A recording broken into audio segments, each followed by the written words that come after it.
What is going on, everybody? It's JetsCentral coming back with another video, and in this one I wanted to preview the Week 2 Sunday 1 o'clock matchup between the Miami Dolphins at the New York Jets. Okay, a game where I'm totally amped up for it. Okay, Sunday cannot get here soon enough. It really cannot. It's a divisional game, this and that. Long history, long rivalry between these two teams. And I'm totally pumped up for it. But before I get into the preview video, I just want to give a quick little shout out to my guy Sim and my other buddy Chris, both New York sports YouTubers. And last night they actually had me on their joint YouTube channel, NBNY Sports. They wanted me to hop on the channel and just give my thoughts on some of the New York sports teams, right? So Jets, Giants, Knicks, Nets, and then of course Mets and Yankees. So for the New York sports fans out there, go check out the description box below. Their links to their channels will be in there. You know, for the Knicks fans out there, for the Nets fans out there, and so on and so forth. So, great guys, just wanted to take a second to say thank you. Once again, I appreciate, you guys reaching out to me and really just extending that offer. So, I do appreciate it. So, let's get on to the preview. The New York Jets, obviously, are coming off this huge epic victory against the Detroit Lions on primetime football. Nobody really had the Jets scoring that many points. I mean, I know a lot of you guys down below in the comment section, virtually everybody, had the Jets winning this game. You guys proved me wrong. I picked the Lions in that game, so you guys proved me wrong. Great job. But one thing that nobody really thought of was the New York Jets scoring damn near 50 points away, all things considered, right? Starting a rookie quarterback, Todd Bowles historically isn't that good on the road. Jeremy Bates' first game as an offensive coordinator in quite some time. So for the Jets to go out there and score 50 points was absolutely remarkable. Absolutely remarkable. Defense played great. The offense played great. But the one message that I have for the New York Jets right now, okay, and even the fans as well, that game's over. The Detroit chapter's closed. Let's close the book on it. We have to lock back into Miami. We have to lock in and go 1-0 this week. And I know that sounds cliche, but that's what we did against Detroit. That's how we had that epic victory, by just solely focusing on the game. We can't get too ahead of ourselves. I mean, hell, I saw Aqib Talib on the NFL Network, I think it was a couple days ago. He just comes out, drops his bombshell, and he just says the Jets are going to win the AFC East based off of last Monday night. And I'm saying, whoa. Hopefully the New York Jets don't get caught up in the hype. We don't get too big-headed. I want us to ride that momentum wave, right? I want MetLife to be packed. I want the energy to be there. And I do believe it will be there. But I just don't want us getting cocky. I just don't want us thinking, oh, yeah, we're so much better than, 80% of the league. We could just go and kick anybody's ass. I don't want that mindset of the New York Jets. I want us to stay down to earth. I want us to stay humble because I think when you do stay humble and you stay low-key like that, you really put in the work, you really grind, and you really hold everybody accountable. So, my message to the New York Jets, lock back in. And trust me, it's a hard thing to do. I mean, hell, I'm stopping myself from going outside and attempting to do backflips up and down the street, right? Something I don't even know how to do. So I understand that it's hard to kind of refocus and to just put this great night behind us and just not completely forget about it, but just take what you did right away from it, take what you did wrong away from it, understand it, get better at it, and move forward. You see the great teams out there do that a lot. Green Bay, Pittsburgh, Philadelphia, New England. They don't get too high, they don't get too low. They just refocus, they lock back in, and they move forward.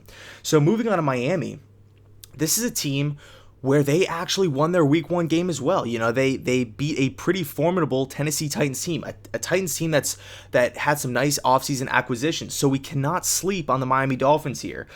Yes, they weren't projected to do that well this season, but hey, they went out there and they took care of business. I thought Ryan Tannehill looked really good, especially in the pocket. That's an area that he's kind of struggled with, in recent years, but for whatever reason, you can tell that he's being coached, right, by Adam Gase and whatnot.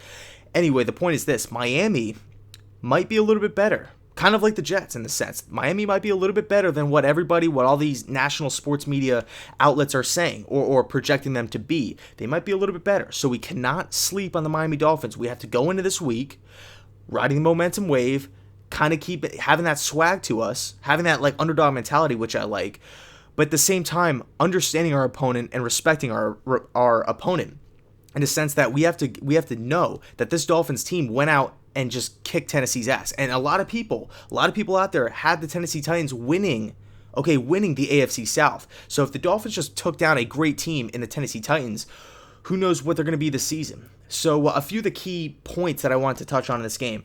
Let's talk about the offense first, on how I think the New York Jets can win this game.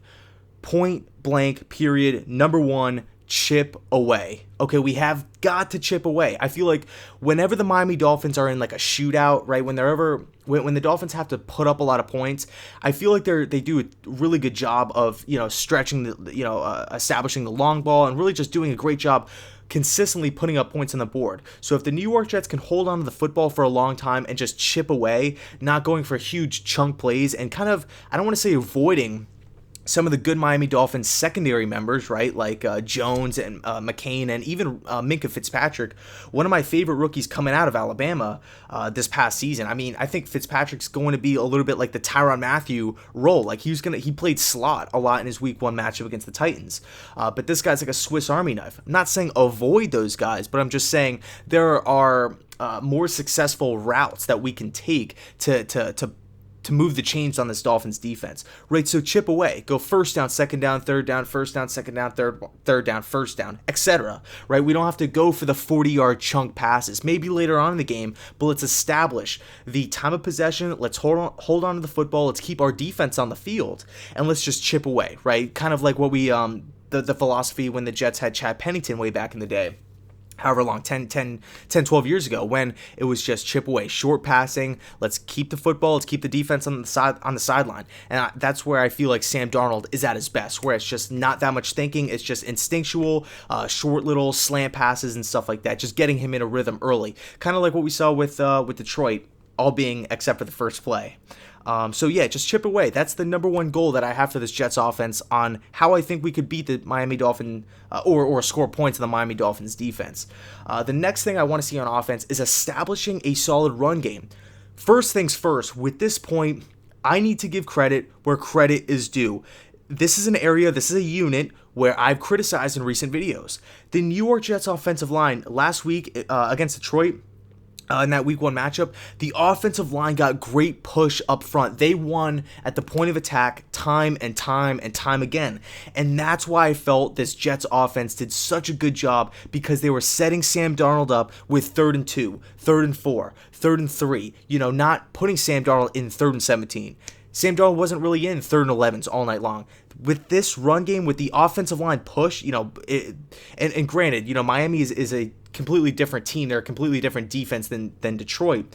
But from what I saw in week 1 against Detroit, I thought that this Jets offensive line got great push, and they really just shut me up. So if this New York Jets offensive line can get that same push, and we could get the running game going to set Sam Darnold up in 3rd and shorts, also kind of branching off that chip away mentality, just running the ball, keeping the ball, man, the Jets can really hold on to the football for a long time and hopefully move the chains and to, eventually score some points. So establish a run game and chip away. Those are my 2 main areas where I'd focus on for the New York Jets offense. So moving on to the defense, I think the first point that has to be made is shutting down the passing game. Ryan Tannehill is a weird case study, to say the least. You look at Tannehill's career, even dating back to his college days, and everybody knows the story. I don't want to go into the cliche story. It's kind of like, whatever, Ryan Fitzpatrick went to Harvard, like everybody talks about that, like nobody knows about it, but in reality everybody does know about it. And it's Ryan Tannehill, and he played wide receiver at Texas A&M, and taking a step back, he hasn't had that many years playing the quarterback position. He really hasn't. So you can make the argument that Tannehill is nowhere even close to hitting his ceiling yet, even though he hasn't been like an elite quarterback. He's never really been considered as a top 10, even a top 12 quarterback in the league. So looking at Ryan Tannehill, I still feel like Ryan can get a lot better. He hasn't reached his ceiling. I don't even think he's quite he's not even close to reaching his ceiling, and it's just all up to the coaching staff and stuff. So one point that I actually took away from rewatching the Dolphins-Titans game was I felt like Ryan Tannehill looked a lot more calm, right? He looked a lot better in the pocket. He didn't look as rattled, and one thing about Ryan Tannehill and the Miami Dolphins in recent years is that the quarterbacks have constantly taken sacks, whether it's been Ryan Tannehill, he missed all last season due to an injury, And then Jay Cutler. Jay Cutler was sacked a lot last season. So the one thing with the Miami Dolphins offense is that I feel as though when they get into shootouts and when Ryan Tannehill is comfortable back there and he could just sit back there in the pocket and just deliver passes downfield, really taking the top off the defense with guys like Kenny Stills and whatnot. I don't know if Devontae Parker is going to be playing in this matchup, but we're going to have to wait till the injury report rolls out. I don't even know when that's probably going to be, probably this weekend at some point. But anyway, if Ryan Tannehill can sit back there and just, has a lot of time to throw and he's just picking us apart with the passing game, I think that will bode some problems for the New York Jets in this game. We've got to shut down the passing game. I want to see a lot of zone looks. I want to see, just our cornerbacks step up, and our cornerbacks did step up Monday night. Trumaine Johnson had a pick. Okay, Jamal Adams had a pick. Marcus May did not even play. Doug Middleton was out there making plays, all right? Buster Screen, he had some nice work. Perry Nickerson, the 6th-round rookie choice out of Tulane, he was out there making plays, and he stepped up when it mattered most. He should have had a pick. I don't know why they didn't review it, but it is what it is. It still bothers me, I know. I know it's petty of me to still bring that up, but whatever. Point is this. The New York Jets defense has got to shut down this Miami Dolphins passing game because I know everybody makes fun of the Dolphins. Oh, they suck and stuff. But when you take a look at it, when the Dolphins are in shootouts, when the Dolphins are going up against really high-powered offenses like the Chargers, like the Saints, this Dolphins team can put up points. I feel like that's when Adam Gase is kind of at his best, when it's almost you have nothing to lose. Let's just open at the playbook and fire away. Just keep firing. So that's my number one point on defense. Shut down the passing game. Number 2 on defense.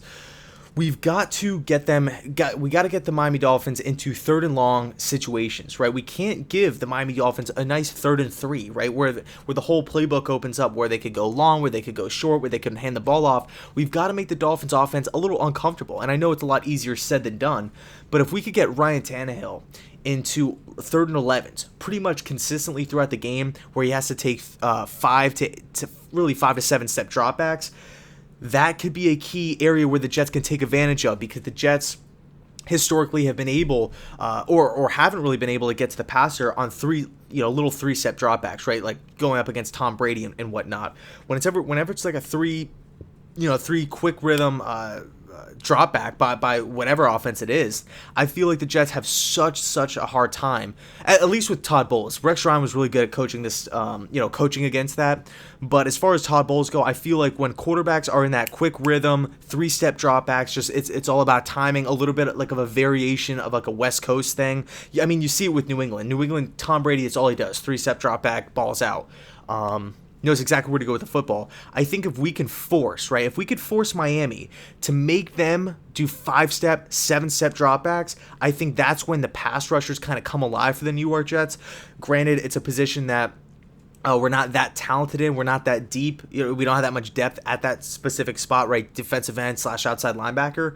But if we could get Tannehill to for them to have their routes, their passing concepts, I don't even know how to explain it, but just for the Miami Dolphins offense to kind of get their wide receivers to develop their routes downfield, right? They're going to need a lot of yards.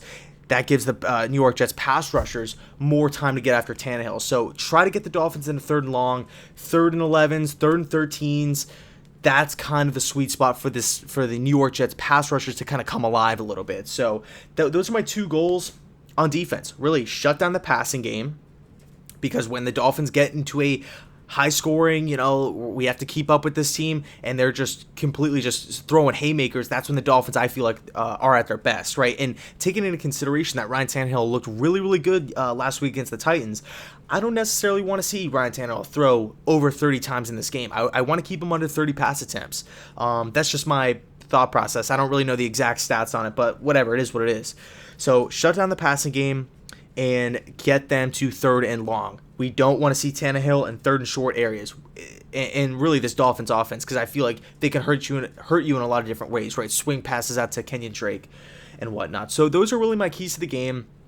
And really my last statement, my last stamp that I want to put on this video is this: low scoring game. I want to see a low scoring affair. I think if this game can the final score is around 17-13, 20-13. This is the sweet spot that the New York Jets need to be in, right? So you're going to have the home crowd, you're going to have the energy, everybody's going to be rocking. I'm sure the JETS, Jets chants on the kickoffs are going to be absolutely crazy. And, I wish I was going to be there, but I'll be there in spirit, right? Like at the end of Star Wars Episode 6 when Luke Skywalker turns, last scene, he looks over, he sees Obi-Wan Kenobi's ghost or spirit there.